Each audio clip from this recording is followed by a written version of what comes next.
Boa tarde a todos, todas e todos. Queria dar as boas-vindas a todos que estão presentes aqui. Por conta de todo esse contexto da pandemia, lamentavelmente a gente não pôde fazer defesa também, mas infelizmente não foi possível. Por outro lado, eu imagino que muitas das pessoas que estão presentes aqui na sala, estou vendo que tem mais de 30 pessoas na sala, não poderiam assistir essa defesa se não fosse dessa forma. Queria agradecer especialmente a participação dos membros da banca, tá? A Thaline Cristina da Silva, da Universidade Estadual do Alagoas, que é a membro titular externa, o professor Nivaldo Peroni, que é o membro titular interno do programa. Também está presente aqui a doutora Emanuela Weidlich, que é pós-doc, membro suplente interna do programa. E também a gente tem a grande satisfação de ter a presença do Eliseu Santos Pereira, que é um membro adicional dessa banca de avaliação, por seu reconhecido saber como liderança quilombola da comunidade de São Roque, também vai estar avaliando o trabalho da Dani. Agradeço também a participação de todos. Vou pedir para todos que deixem seus microfones desligados durante a sessão e aviso também que a sessão está sendo gravada. Essa é uma exigência da Pró-Reitoria de Pós-Graduação da UFSC, que todas as defesas que estão acontecendo online sejam gravadas. Tá? Então, a Dani vai ter entre 30 e 40 minutos para fazer a sua apresentação, né? Depois a gente vai passar para a sessão de arguição, né, na qual cada membro da banca vai ter também tempo igual, entre 30 e 40 minutos para fazer a sua arguição. Depois a gente passa para a sessão de deliberação da banca, né, e aí para isso a gente convida a todos a permanecerem aqui nessa sala. A gente vai abrir uma sala em paralelo, que só os membros da banca vão para essa sala e depois a gente retorna para a sala geral também, para não dispersar o público que ainda estiver presente aqui, tá? Deixa eu ver se eu esqueci de alguma coisa aqui. Acho que é isso, né? Então, vou passar a palavra para a Dani, fazer a sua apresentação. Então, boa tarde a todos e a todas. Muito obrigada por estarem compartilhando esse momento com nós. Eu vou compartilhar a tela. Então, primeiramente, boa tarde. Meu nome é Daniele Cantelli. Eu vou apresentar, então, a dissertação intitulada Influência do Gênero nos Conhecimentos Tradicionais Vinculados à Biodiversidade, com estudo de caso em comunidades quilombolas de Santa Catarina. Eu fui orientada pela professora doutora Natália Hanazaki, do Laboratório de Ecologia Humana e Etnobotânica, da UFSC. Bom, então, iniciando, né, introduzindo o tema, eu trago que a biodiversidade ela é importante para os seres humanos em diversas dimensões estéticas e éticas. Mas, para além de todos esses atributos, ela faz parte da nossa existência e nós dependemos do uso direto dessa biodiversidade. Quando a gente olha para as espécies vegetais dessa biodiversidade, a gente vê que as plantas possuem um papel central na nossa dependência e na nossa existência. Ou seja, a gente depende das plantas para diversas atividades, como atividades alimentícias, de vestimenta, de infraestrutura, medicinais, entre muitas outras. Bom, quando a gente fala na conservação dessa biodiversidade, eu trago o termo que foi determinado por Calicote e colaboradores, no qual ele define essa conservação com os seres humanos como uma parte integrante da natureza, parte então por suas relações utilitaristas, simbólicas, afetivas, entre tantas outras, e assim promovem as diversidades associadas tanto à natureza quanto às culturas humanas. Essa relação que existe entre os seres humanos e as espécies vegetais foi determinada por Toledo em 2002, através de um complexo chamado Complexo Cosmos Corpus Praxis, onde o cosmos significa esse corpo de crença que os seres humanos têm sobre e desenvolveram sobre as forças da natureza, as espécies animais, as espécies vegetais. O corpus, o corpo de conhecimento, que advém dessas crenças, e o praxis, a prática desse conhecimento.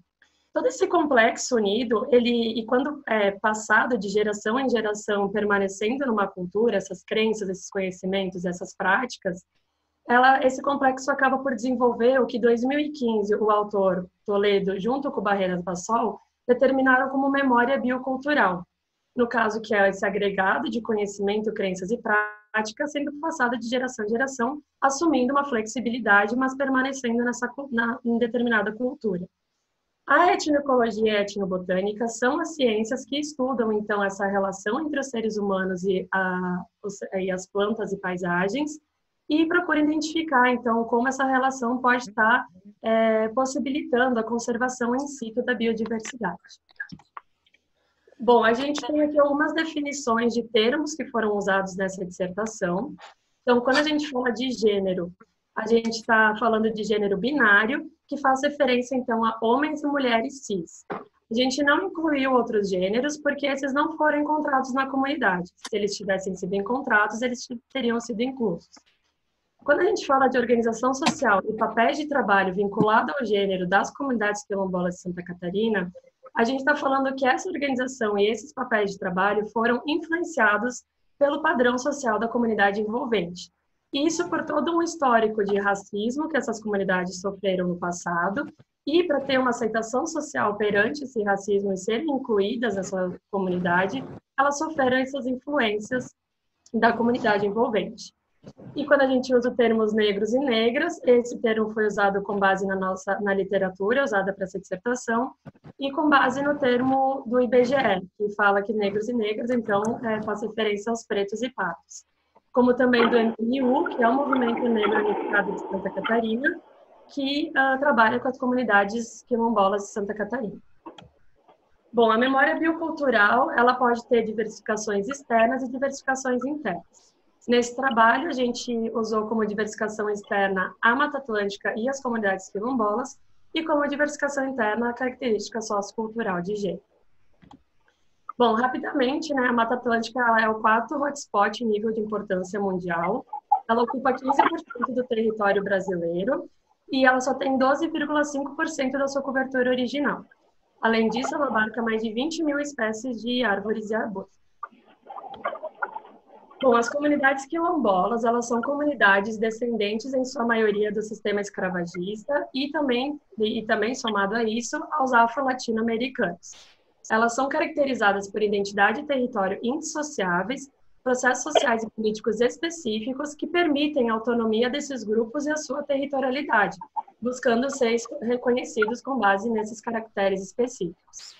Mark Gomes, em 2013, então, diz que as comunidades elas têm direito de reconhecimento com base nessas especificidades.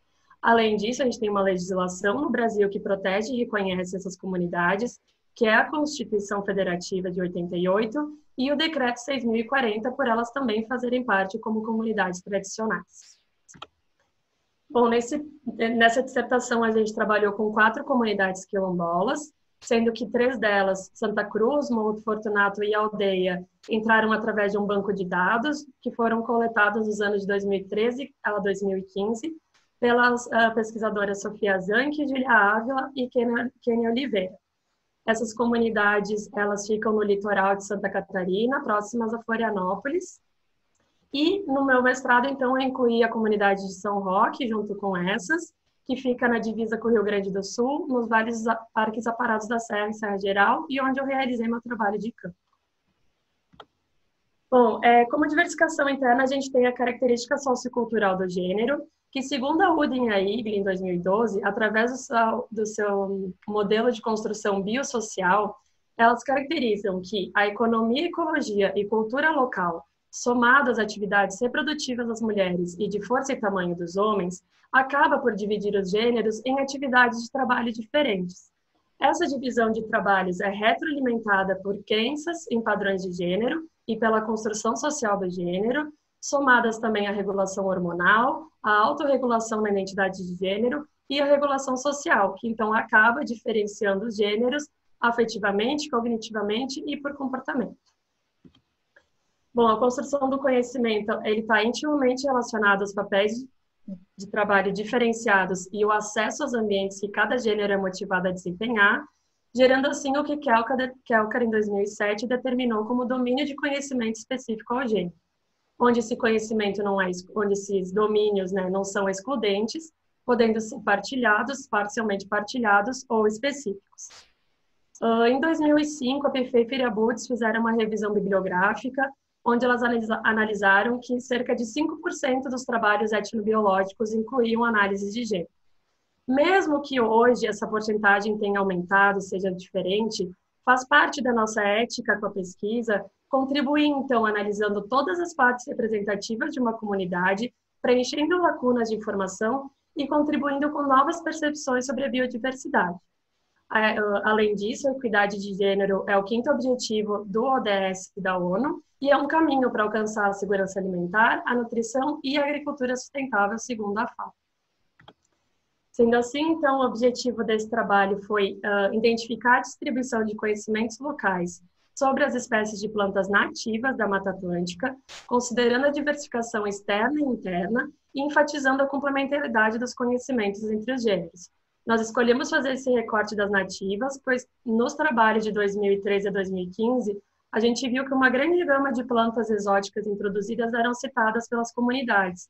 Então, a gente achou interessante identificar quais que eram as nativas faladas por eles e elas, e identificar essa relação com o território. Para fazer a pesquisa, então, termos de consentimento foram assinados, tanto pela comunidade e seus representantes, quanto individualmente para cada participante que foi entrevistado. O projeto foi autorizado pelo Comitê de Ética e Pesquisa com Seres Humanos da UFSC e pelo IFAM para as 3 primeiras comunidades. Bom, a dissertação está organizada entre introdução geral e objetivo geral que eu acabei de apresentar, capítulo 1 e capítulo 2 e as considerações finais. Então, iniciando pelo capítulo 1, que é um artigo que a gente vai submeter, então, para a revista Ambio, a gente trabalhou com redes de interações entre gêneros e conhecimento etnobotânicos nas comunidades quilombolas da Mata Atlântica. As redes de interação são uma ferramenta visual e que trazem índices quantitativos que nos possibilitam reconhecer como o conhecimento se distribui dentro das comunidades. Nas redes, os blocos ou vértices são esses pontinhos mais escuros nas colunas da direita e da esquerda que representam ou a pessoa ou o gênero, ou as espécies vegetais. As linhas de interação é o conhecimento manifestado que conecta, então, a pessoa com as espécies ou o gênero com as espécies. Além disso, as redes de interação, elas têm propriedades modulares, que possibilitam, então, identificar as regiões com mais interação entre si, indicando, então, padrões de distribuição que podem estar interagindo num sistema. Esses módulos ou compartimentos são delimitados, então, por esse quadradinho vermelho, agrupando, então, esses grupos ou de pessoas, ou gênero, ou espécies. Bom, sendo assim, o objetivo do capítulo 1 foi identificar as plantas nativas da Mata Atlântica, conhecidas e utilizadas por homens e mulheres das 4 comunidades quilombolas do sul do Brasil.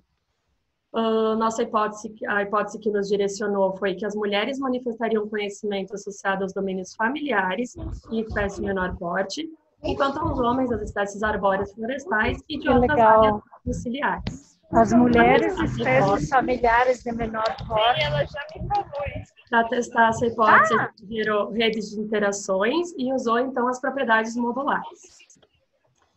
Bom, nossa área de estudo é as 4 comunidades citadas na introdução, e onde elas estão sob o domínio de floresta densa e vegetação de restinga, sendo que a vegetação de restinga é para as 3 comunidades no litoral de Santa Catarina e floresta umbrófila-densa para todas. Bom, como coleta de dados, a gente seguiu a mesma coleta de dados feitas pelos projetos de 2013 a 2015, para evitar uma discrepância, então, na análise dos dados, quando a gente incluiu os não-votos. A gente fez entrevistas socioeconômicas, posteriormente listagens onde a gente foi possibilitado a entender, por nível de ordenação, espécies culturalmente importantes, e posteriormente isso, então, turnês guiadas, para reconhecer os ambientes onde essas plantas eram encontradas e coletar essas plantas.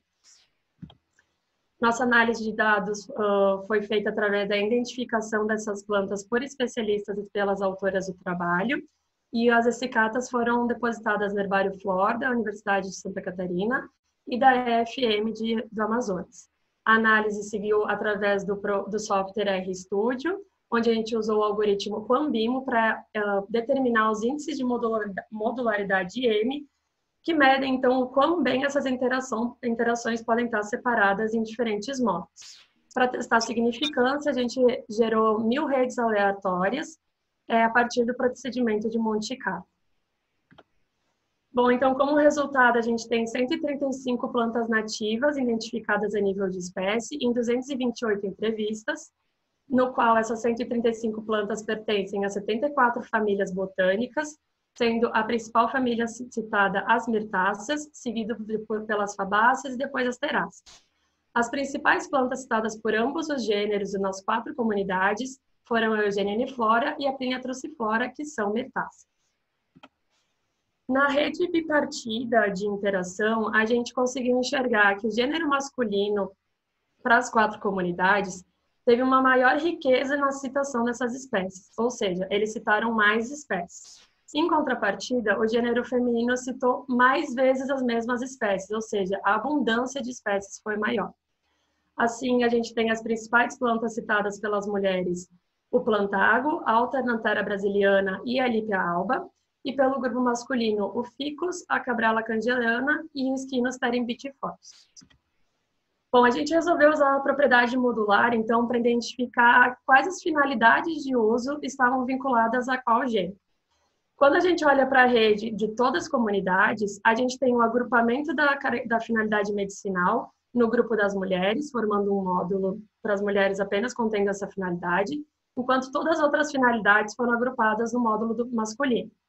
Quando a gente separa por comunidade, a gente tem 2 comunidades, onde numa a gente teve uma significância e noutra uma significância marginal.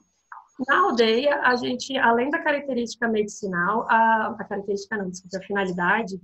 finalidade artesanato, ornamental e forrageio migraram, então, para o módulo feminino. Enquanto que no Morro do Fortunato, a finalidade alimentícia migrou para o módulo feminino.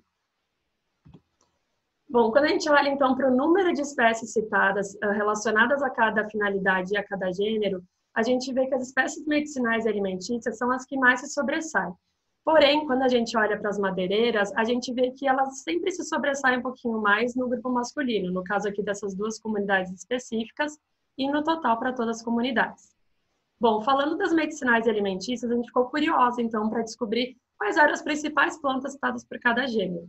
Para as medicinais do grupo feminino, a gente tem o plantago e a Lípia alba, sendo as mais citadas, enquanto que o grupo masculino foi a cabrala cangerana e o Aristoloca triangulares.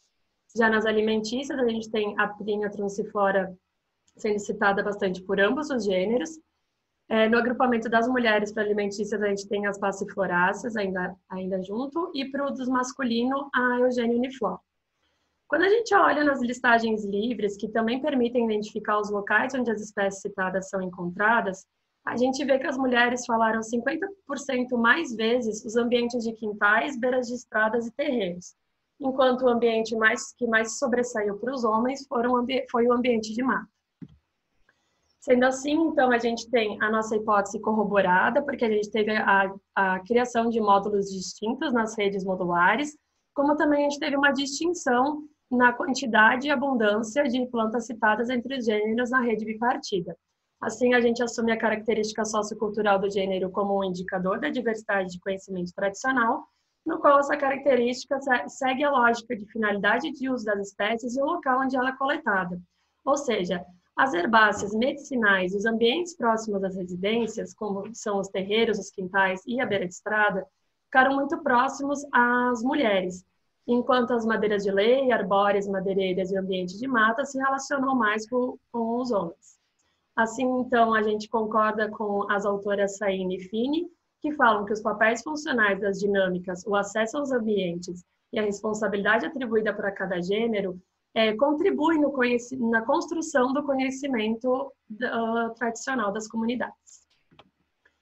Bom, quando a gente olha, então, para os módulos separados em comunidade, Para os módulos que foram significativos e marginalmente significativos, a gente pode identificar, então, variações intrínsecas e complementaridade de saberes. Por exemplo, a aldeia, ela é a aldeia não, desculpe. Não a aldeia. A aldeia, ela é uma das comunidades mais urbanizadas, então a demanda de trabalho externo acaba sendo muito grande. Então, a gente pode ter atividades que são compartilhadas entre os gêneros, como é a de forrageio, que é uma atividade agropecuária. Além disso, a de artesanato também, e a ornamental, que a gente identifica como, né, um papel que as mulheres também gostam de desempenhar, por ser de decoração e mais minucioso. Já quando a gente olha para o modo fortunato, a gente vê que as alimentícias migraram para o agrupamento das mulheres. Então, mas quando a gente foi olhar as respostas qualitativas vinculadas a essa finalidade, a gente vê que as mulheres estarão muito mais receitas e preparos, em contrapartida que os homens estarão mais as maneiras de cultivo dessas espécies. Então, a gente vê uma diferença na aplicabilidade do conhecimento, sendo que esses domínios de conhecimento, então, são compartilhados. Para os módulos que não foram significativos, a gente identificou como um conhecimento amplamente distribuído entre os pares. Bom, a mirtácea, então, foi a família mais citada pelas comunidades, sendo a segunda família mais abundante das florestas ombrófilas densa e mista da Mata Atlântica, e reconhecida como um grupo modelo pelo Lucas e o Bunger para estratégias de conservação com base na sua diversidade. As mirtáceas, quando a gente fala do conhecimento tradicional dessas comunidades, está vinculada a muitas finalidades medicinais, alimentícias, de lenha e madeira.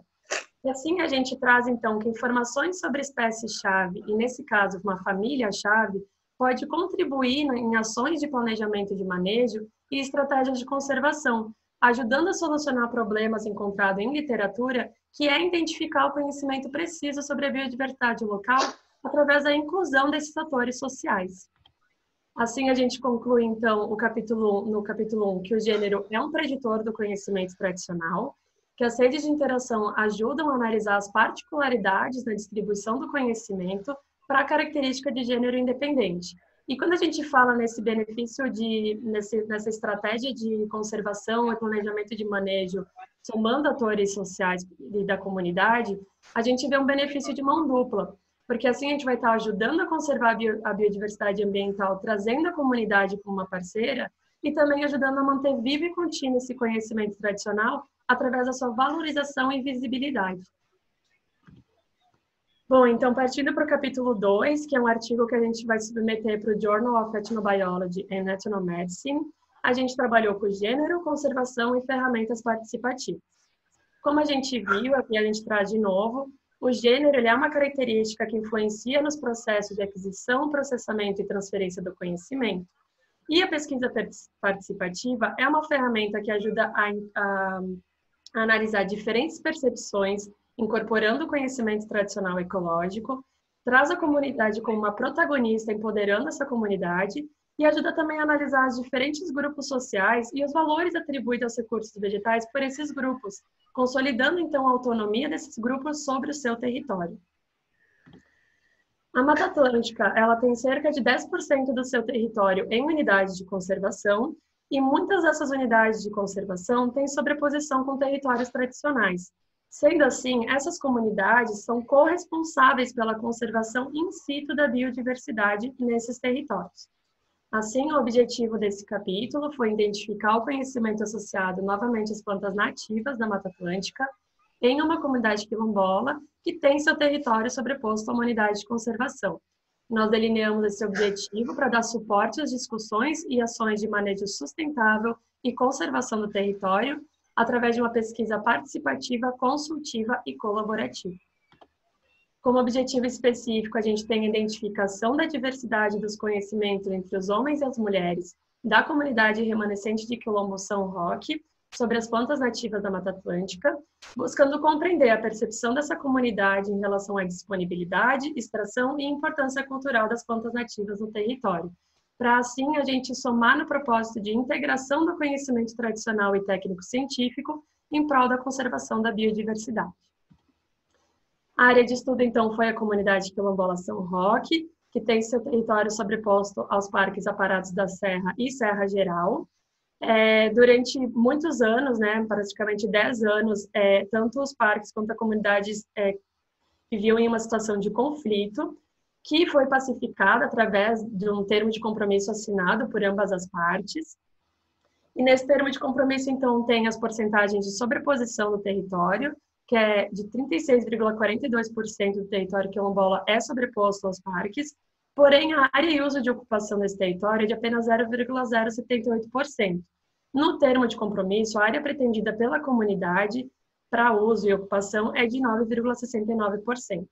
A comunidade, então, fica nos domínios de floresta ombrófila densa, mas também no seu viver inclui os domínios de serra, porque eles também fazem coletas, né, na serra, subindo a serra. Bom, a coleta de dados, então, seguiu as entrevistas socioeconômicas, as listagens livres e a turnê guiada, e no terceiro momento, no dia 20 de julho de 2019, nós realizamos a oficina participativa, onde participaram 9 mulheres e 13 homens da comunidade, e a gente escolheu, então, 14 plantas nativas, referentes ao número de citação delas na listagem livre, para estarem sendo usadas nessa oficina. Para oferecer um ambiente confortável para ambos para a comunidade, a gente separou os grupos também para não ter influência, né, de respostas, e em cada grupo, facilitadores do mesmo gênero participaram, ou seja, no grupo das mulheres participaram só pesquisadoras mulheres, e no grupo dos homens apenas pesquisadores homens.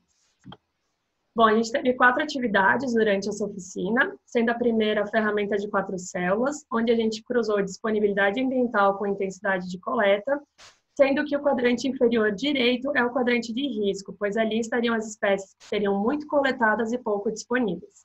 Num segundo momento, a gente fez a matriz de abundância de ambientes, onde as espécies foram classificadas através de contagens de feijões crioulos da própria comunidade, em cada ambiente de acordo com o seu nível de abundância. E, no terceiro momento, então, a matriz de importância, onde as espécies foram classificadas como pouco importante, importante e muito importante. Num quarto momento, a gente teve a oficina de plantas medicinais, que foi ministrada e facilitada pelo seu Wilson Omar e pelo seu Dirceu Nunes, que são 2 quilombolas da comunidade São Roque, reconhecidos por toda a comunidade como os detentores dos saberes sobre as plantas medicinais. Então, a gente pensou ninguém melhor que eles para estar facilitando essa oficina. E a oficina de plantas medicinais foi um requerimento que a comunidade fez a nós quando nós apresentamos o projeto. Então, também ficou como essa contribuição, né, de um pedido da comunidade. A nossa análise de dados seguiu caráter qualitativo e foi baseada nos estudos de Zanck e colaboradores em 2015, que fala sobre ferramentas participativas, e de Poderoso Colaboradores de 2007, que fala sobre a influência dos gêneros na percepção da biodiversidade. Bom, a gente teve, então, na verdade, nós escolhemos 11 espécies e os grupos quiseram adicionar mais algumas espécies, quando a gente perguntou se eles queriam adicionar mais alguma espécie. Os homens adicionaram, então, a canela de velho e a cascadanta. A cascadanta a gente não tem fotografia porque não foi possível fazer só coleta, mas ela é uma espécie muito importante para a comunidade. E as mulheres ainda adicionaram a tansagem. Além disso, elas adicionaram o chuchu, mas como ele não é uma espécie nativa, a gente não incluiu nas nossas análises. Os ambientes também foram definidos com base em como a comunidade reconhece esses ambientes. Então, a gente incluiu os ambientes de roça, terreiro, serra, lavoura e beira de rio. Além disso, as mulheres incluíram na matriz delas o ambiente de beira de estrada. Bom, então, nos resultados, na ferramenta de 4 células, a gente tem no quadrante inferior direito, que é o quadrante de risco, 2 espécies que foram similares entre os gêneros, que é o pau-pra-tudo e a quina. Além disso, as mulheres adicionaram a cascadanta e os homens o araçá. Na matriz de ambientes e percepção de abundância, a gente vê que o ambiente de mata foi o ambiente que mais se sobressaiu para as espécies e que foi mais similar entre os gêneros. Então, em contrapartida, os outros foram mais distintos. Aqui, as bolinhas verdes significam muito abundante, as vermelhas mais ou menos abundante e a amarelinha pouco abundante. Na matriz de grau de importância, então, a gente tem 3 espécies que foram similares entre os gêneros, que é o cipó-milome, a pata de boi e a quina, sendo que o cipó-milome e a quina foram classificados como muito importante, e as outras espécies tiveram diferentes percepções de importância entre os gêneros. Aqui, então, eu trago uns videozinhos curtos das oficinas de plantas medicinais ministradas pelo seu Wilson Omar e pelo seu Dirceu Nunes. que foi muito legal, porque eles também utilizaram plantas nativas do território, que foram usadas na oficina, né? Eles usaram o cipó milhomem, a canela de velho e a quina, somado então com a arruda, o confrei e a malva, e eles fizeram 2 preparos. O primeiro foi uma fomentação, que é através de uma base de álcool 70, e posteriormente uma pomada, feita a partir da base de banha de porco. Nos saberes dele, essas medicinas são usadas para tratamento de superficiais de pele, de queimadura, corte, cicatrização, onde primeiro você passa o álcool e depois a pomada. Além disso, a doutoranda Maiara Cristina Gonçalves e o graduando Matheus Costa deram uma parte da oficina falando sobre potencialidades e perigos das plantas medicinais para a comunidade. Então, a grande das respostas teve percepções distintas entre os gêneros, que corrobora, então, toda aquela nossa hipótese objetiva de conhecimento específico ao gênero, sendo que isso pode estar muito ligado à importância local e ao histórico de uso que cada gênero tem com as plantas, né? As 3 plantas que tiveram similaridade de respostas foram a quina, o cipó milome e o pau-pra-tudo. Então, a gente achou interessante trazer algumas informações sobre ela. A quina, ela é referenciada em literatura como antimalárica, anti-inflamatória, antinociceptiva e não tóxica. O cipó milome, ele tem essa característica medicinal, mas ao mesmo tempo ele compõe ácido aristolóquio, que em literatura diz que é tóxico, podendo ser carcinogênico, nefrotóxico e abortivo. Então aqui a gente tem até uma devolutiva para a comunidade sobre a cautela no uso dessa medicina.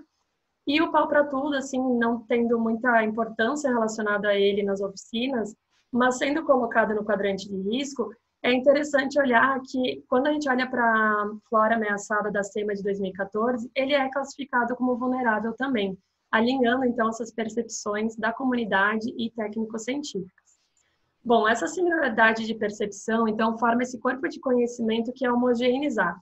Mas, igual uma boneca russa, esse corpo de conhecimento pode ter diferentes distinções intrínsecas, né? Que estão ligadas a essa importância local e histórico de uso associada a cada gênero com cada espécie, e que então se diferenciam, né, nessa resposta de abundância e importância para alguma dessas plantas. Além disso, as espécies tiveram em comum nas listagens livres, sendo citadas como medicinais para o trato digestório e tiveram índice de citação maior que 20%. Bom, quando a gente olha para os ambientes, então, a gente tem um ambiente de terreiro, principalmente, primeiramente, sendo classificado com as mesmas plantas para ambos os gêneros na matriz de ambientes, porém a percepção de quantidade foi diferente. Além disso, as mulheres adicionaram o ambiente beira de estrada. Esses 2 ambientes são ambientes muito próximos às residências, onde as mulheres passam a maior parte do tempo e têm essa relação de afinidade e de percepção mais afinada do que os homens. Já os ambientes de mata e serra são referenciados, inclusive pelas próprias mulheres durante a oficina, que os conhecimentos que elas sabiam adivinham muito do que os homens compartilhavam com elas. Então, são ambientes referenciados como ambientes de domínio masculino. E a serra só os homens sobem para coletar hoje em dia, né? Bom, 10 espécies das 14 foram classificadas no ambiente de mata, sendo grande parte delas como muito abundante. Esse resultado, somado a todos os outros resultados que a gente trouxe, faz a gente refletir sobre a gestão dos recursos naturais pela percepção dos moradores, onde a gente deve incluir, então, uma análise participativa, ações participativas, como a própria pesquisa participativa e o turismo de base comunitária, que é uma ação que está sendo desenvolvida entre a comunidade e os parques, através do termo de compromisso que foi firmado e assinado, onde os parques estão possibilitando a capacitação dos moradores da comunidade como guia turísticos locais, incentivando, então, a consciência ambiental e de conservação tanto para a comunidade quanto para os turistas que vêm conhecer a comunidade. E assim, então, a gente tem um redescobrimento de estudos e análises para a conservação e para o desenvolvimento, para a inclusão desses atores sociais. Então, a gente conclui que os sistemas naturais, somados aos sistemas sociais e sistemas acadêmicos, contribuem, então, para a segurança e subsistência do sistema como um todo e para a resiliência natural e sociocultural do território e das comunidades e de toda a biodiversidade. A gente traz, então, que essas ações empoderam e valorizam a comunidade, incluindo elas como membro participante dessas tomadas de decisões, onde a gente tem a diversidade de atores atuando, uma flexibilidade muito maior, uma gama muito maior de opiniões e percepções que tornam os sistemas mais fortes. Bom, então, com considerações finais, a gente tem a hipótese do capítulo 1 corroborada e o objetivo do capítulo 2 alcançado. E a gente traz, então, que a influência do gênero no conhecimento tradicional ecológico ajuda a desvendar a complexidade de formação e de diversidade dos conhecimentos. Porém, considerar o fator gênero sem questionar situações locais de divisão de poder, controle e habilidade envolvida não justifica a conclusão final. Então, mesmo que a gente olhe para a característica do gênero independente, a gente precisa levar em consideração tudo o que abarca essa característica, todo histórico cultural, histórico social, que modela, então, essa característica e a divisão de trabalho entre elas. Por isso que aqui a gente assumiu a influência da sociedade envolvente nas características de gênero para as comunidades quilombolas de Santa Catarina. Bom, a gente sabe que o racismo na nossa sociedade ele é estrutural e ele está enraizado, e a gente precisa cortar esse mal pela raiz, romper com esse preconceito e trazer visibilidade para essas culturas e para esse povo que detém tanto conhecimento e tanta sabedoria.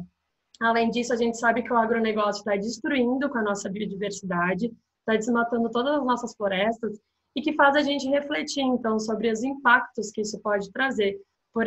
Como, por exemplo, né, o impacto que a gente está vivendo agora da pandemia, que muito pode ter ocorrido por conta do deflorestamento de florestas mundiais. Por isso, a gente fala de uma luta quilombola, uma luta pela terra e, especificamente, uma luta quilombola pela terra. Pois só 5% das 3,5 mil comunidades quilombolas que existem no Brasil possuem demarcação de seu território. E quando a gente olha para essas fotos, para essas imagens, a gente consegue enxergar a biodiversidade desses saberes, a biodiversidade dessa cultura, a diversidade dessa cultura e a qualidade de vida dessas pessoas. Então, o nosso projeto, ele soma para o movimento Nenhum Quilombo a Menos do Brasil, e para a valorização e visibilidade dessas comunidades. Eu trago, então, finalmente, duas citações de dois pesquisadores negros. O primeiro dele é o Georgetown Washington Carver, que foi o primeiro agrônomo a trabalhar com agricultores negros no sul dos Estados Unidos nos anos de 1900, e que ele traz, então, que a conservação da biodiversidade só vai ser alcançada através da apreciação da complexidade, a interdependência e fragilidade de criação, a aversão ao desperdício, a crença em soluções de longo prazo e uma significância reverência ao mundo natural. Uma significativa reverência ao mundo natural. Uma filosofia que há muito tempo já está nas cosmovisões de comunidades tradicionais, pois elas têm esse sentimento de interdependência e pertencimento com seus territórios. Além disso, eu trago uma citação do Milton Santos, que fala que somente a história nos instrui sobre o significado das coisas, mas é preciso sempre reconstruí-la para incorporar novas realidades e novas ideias. Assim, então, a gente traz que a interdisciplinaridade é necessária, onde a gente some conhecimento tradicional, participação popular, conhecimento acadêmico-científico e ações políticas em prol da conservação da biodiversidade, para que a nossa geração e as futuras gerações tenham ar de qualidade, água de qualidade, um ambiente biodiverso e, como as próprias comunidades falam, um bem viver.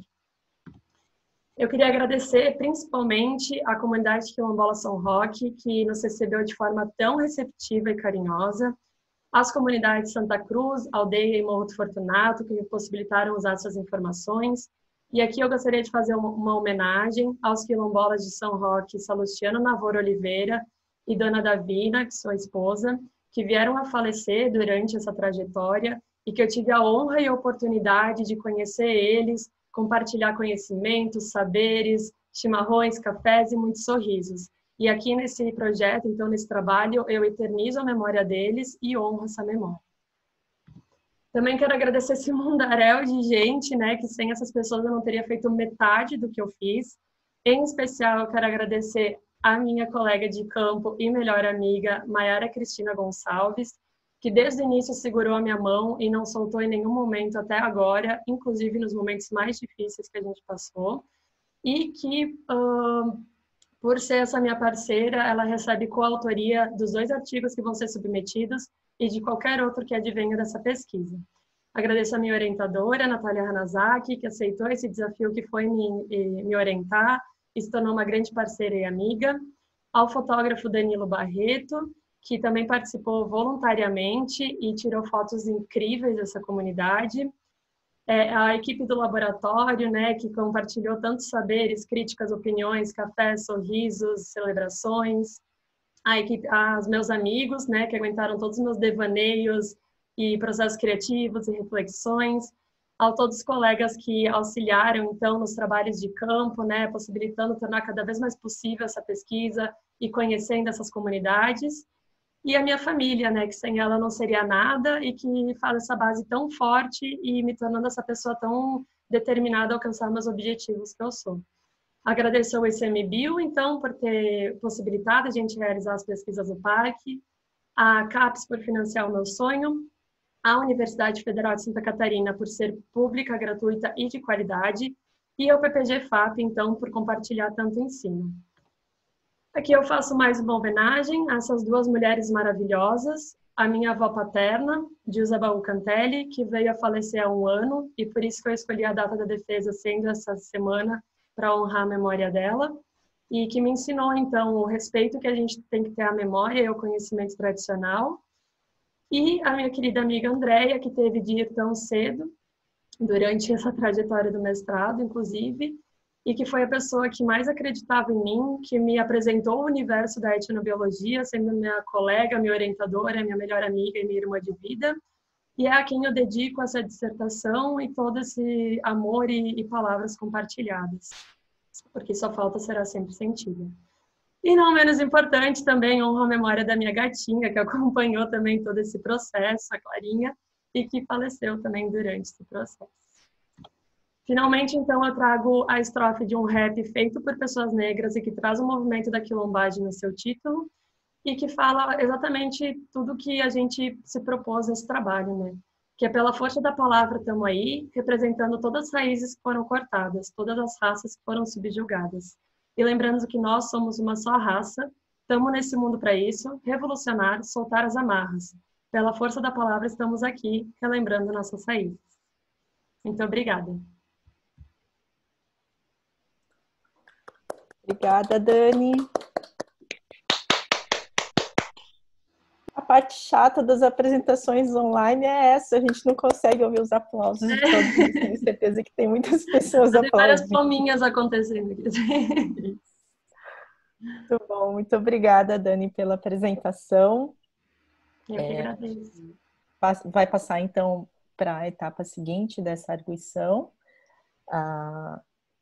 que é a arguição dos membros da banca. E reconhecendo a importância dos saberes locais, eu gostaria de passar a palavra para o Eliseu fazer suas considerações. Pode ser, Eliseu? Sim. Então, boa tarde a todos e a todas. Como já foi mencionado, eu sou o Eliseu, que sou atuante aqui, membro da comunidade quilombola de São Roque, onde a gente teve o prazer de receber essa menina aí para correr atrás de mais um objetivo. E eu não tenho muita qualificação para falar tecnicamente, mas o que eu posso falar é a respeito do que foi um prazer, né, a gente conseguir passar por essa experiência, troca de informações, porque a gente não proporcionou só esse material e informações para ela fazer esse estudo. A gente aprendeu bastante coisa também. E isso é o mais importante, essa troca de conhecimentos. A Daniela, ela chegou na nossa comunidade de uma forma muito sensata, muito respeitosa, tanto conosco como comunidade, como com nossos recursos naturais, com o nosso ambiente. E sempre foi um projeto, né? Eu acho que todo mundo tem esse projeto de um dia alcançar algum objetivo, e eu comigo também não era diferente. Só que na minha época não existia muita oportunidade, né? Então, na época, normalmente as famílias eram maiores, os filhos mais velhos, quando podiam com a ferramenta, eles tinham que parar de estudar para trabalhar, para ajudar a criar os outros irmãos. E também não existia transporte, não existia aula noturna, enfim, os recursos que se tem hoje na época não existia. Mas eu sempre tive na minha cabeça de, como eu não tive muita oportunidade de poder estudar, seguir em frente com os estudos, mas que um dia eu pudesse ser uma das ferramentas para ajudar de alguma forma as pessoas que queriam alcançar os objetivos a esse respeito. E quando eu assumi a diretoria dessa comunidade, foi uma das coisas que mais me influenciou, né? Essa ideia de abrir as portas para esse fim, né? Trazer a meninada, ou pode ser o prezinho, ou pode ser quem está fazendo o doutorado, ou seja lá a classe que for, de forma que a gente pudesse contribuir de alguma forma, ia ser uma coisa que eu acho que hoje eu já me sinto um pouco renovado, já, tipo, compensado por aquela oportunidade que eu não tive, só pelo fato de estar conseguindo hoje essa troca de conhecimento, abrir as portas para as pessoas virem coletar informações e materiais, né, no que está relacionado à nossa realidade. Então, eu já me sinto um pouco recompensado. Né, claro, estou dentro da sala de aula de novo, hoje estudando novamente, hoje se abriu a oportunidade, né? Mas, enfim,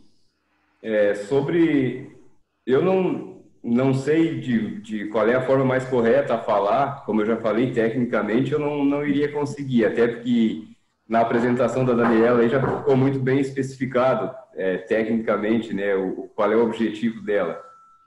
Eu estou aqui para contribuir com as minhas palavras em meu nome, em nome da comunidade São Roque, e desejar sucesso para ela, que as coisas dê certo e que ela alcance muitos outros objetivos na vida, e dizer que as portas da comunidade também vão continuar abertas para quem mais interessar a esse respeito. A gente sempre teve um carinho em receber, sempre foi hospitaleiro em receber pessoas lá dentro.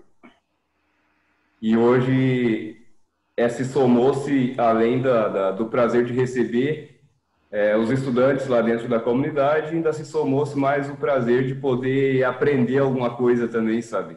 De certa forma, se sentir um pouco mais importante, né, e podendo contribuir, podendo proporcionar certas coisas, essas vivências, porque tudo uma coisa está relacionada à outra. Eu acredito que essa questão do estudo, a cultura, o turismo, o ambiente, a qualidade de vida, tudo está relacionado uma coisa à outra.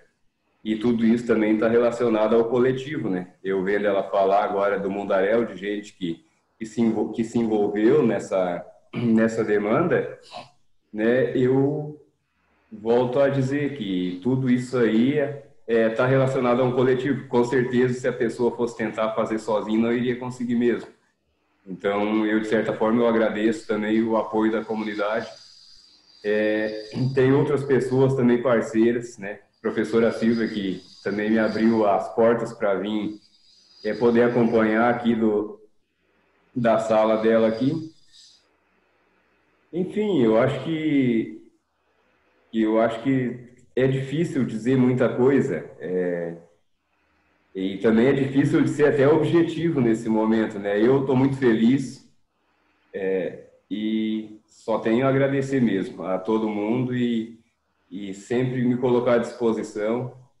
As portas vão estar abertas quando a Daniela precisar, quando outros alunos precisarem, quando algum professor precisar, enfim. Eu acho que basicamente é isso aí. Agradeço a oportunidade e a Daniela já sabe o caminho qual quando passar tudo isso aí, vamos nos encontrar, pode trazer a galera, os amigos, os professores, vai ter espaço e a gente vai ter o maior prazer e carinho em receber todo mundo lá. Tá bom? Obrigado. Obrigada, Eliseu. Quer falar alguma coisa, Dé? Só agradecer, né, por essa amizade que se criou entre nós, né? E reconhecendo que vocês são muito importantes, muito mesmo. E é por isso que a gente tá somando junto, né, nessa luta. Eu reforço também os agradecimentos da Dani, Eliseu, a Silvia também, que está dando todo o apoio aí. E eu acho importante também a gente estender esse agradecimento a toda a comunidade que acolheu e foi parceira durante o projeto da Dani, e continua sendo parceira durante o projeto da Maiara, que ainda está em curso, né? Que a gente vai ter que esperar um pouco toda essa loucura que está aí no mundo dar uma acalmada, né? Mas seguramente voltaremos aí a visitá-los em algum momento, né? E destaco mais uma vez a importância do Eliseu Pereira estar aqui nessa sessão como um representante da comunidade, né? Eu sei que é um rito, as defesas de mestrado, defesas de doutorado, as defesas acadêmicas são um rito muito próprio da academia, né?